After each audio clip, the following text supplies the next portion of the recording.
see any parallels between chess and football?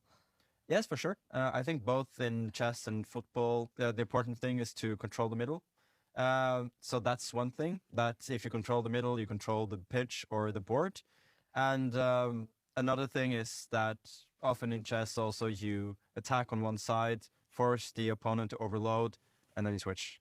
And you have an advantage on the other side. So in terms of space, it's remarkably similar. Now, Pep, you must be impressed with the insight Yeah, from, that's from right. Magnus That's there. right.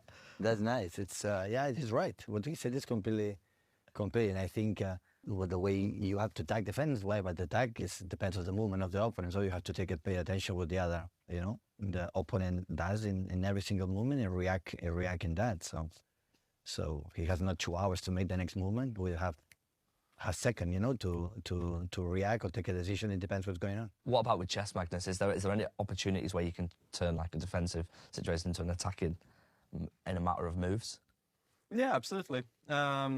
Once again, it's the same principle. Sometimes if you push forward in chess and you can sit, you can defend, and sometimes you get opportunities to counterattack, and there's again the space in behind. So it's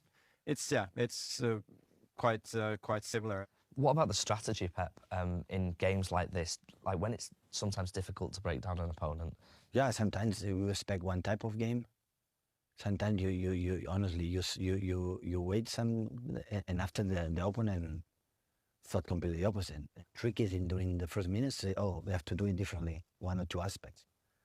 Yeah, sometimes maybe it's the most difficult thing. And Magnus, what about you? Changing tactics, do you often do that when things potentially aren't going your way, or is it a case of you have a game plan from the outset and you try and stick to it? It's so nice to listen to this, by the way. Just trying to learn. Yeah, I think sometimes you change strategies based on what your opponent is doing. Sometimes if you're if it's not going too well, if it's hard to break down, sometimes you change, or sometimes also you stick to the same plan. And if your opponent doesn't make mistakes, you don't score. It's the same thing. So you have to just